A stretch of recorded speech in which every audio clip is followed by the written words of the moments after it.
Could our first name of the Atlantic hurricane season, Tropical Storm Arthur, possibly form from an Eastern Pacific crossover, which possibly will be Tropical Storm Christina?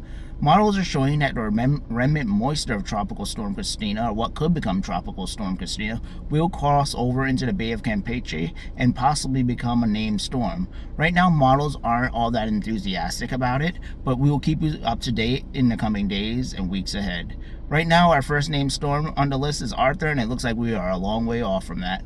I'll keep you updated. I am Aaron Lowe, giving you the latest lowdown on your weather.